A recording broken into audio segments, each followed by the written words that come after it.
بسم اللہ الرحمن الرحیم۔ السلام علیکم ناظرین، آج ایک بار پھر صوبہ سندھ کے مختلف علاقوں میں بارشوں کے امکان بنتے نظر آ رہے ہیں۔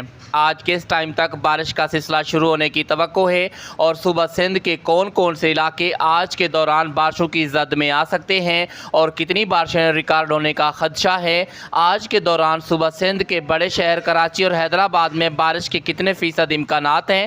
سندھ بھر کے موسم کی تازہ ترین اہم رپورٹ پیش خدمت ہے۔ لیکن ناظرین، تازہ تفصیلات میں جانے سے پہلے آپ سب سے گزارش ہے کہ صوبہ سندھ کے موسم کے حوالے سے لمحہ بہ لمحہ باخبر رہنے کے لیے ہمارے چینل ویدر انفو کو سبسکرائب اور ویڈیو کو لائک کر دیں۔ بہت شکریہ ناظرین۔ محکمہ موسمیات اور تمام موسمیاتی ماڈلز کی تازہ ترین رپورٹ اور ہماری پیشگوئی کے عین مطابق اس وقت صوبہ سندھ کے مختلف علاقے گہرے بارش برسانے والے بادلوں کی لپیٹ میں ہیں، جبکہ بعض صوبہ سندھ کے علاقوں میں اس وقت گرمی اور ہبس کا سلسلہ برقرار ہے۔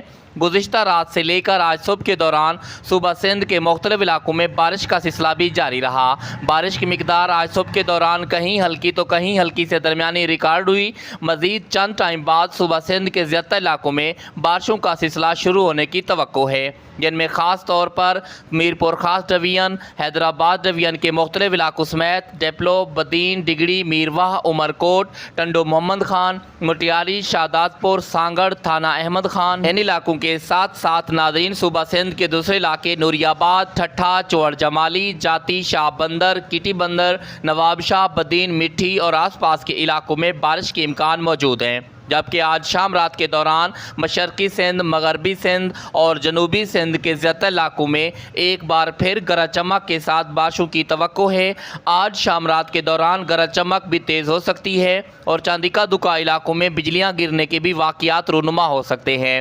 مزید بات کریں اگر صوبہ سندھ کے بڑے شہر کراچی کے موسم کی، تو ناظرین آج صوبہ سندھ کی سیلی پٹی کے مختلف علاقوں، جن میں کراچی بھی شامل ہے، بارش کے امکان موجود ہے۔ بارشوں کا یہ سلسلہ خاص طور پر سینٹرل سندھ اور جنوبی سندھ میں 30 جون تک وقفے سے جاری رہنے کے امکان ہیں اور بارش کے امکان اس دوران 60 سے 70% تک موجود ہیں۔ مزید اس حوالے سے جیسے جیسے اپڈیٹس آتی رہیں گی آپ تک پہنچاتے رہیں گے۔ یاد رہے ناظرین کہ ہم صرف تمام پیرامیٹرز کو دیکھ کر بارشوں کے امکان بتاتے ہیں، باقی بارش کا ہونا یا نہ ہونا وہ اللہ پاک کے حکم پر موقوف ہے۔ مزید اپڈیٹس کا سلسلہ جاری رہے گا۔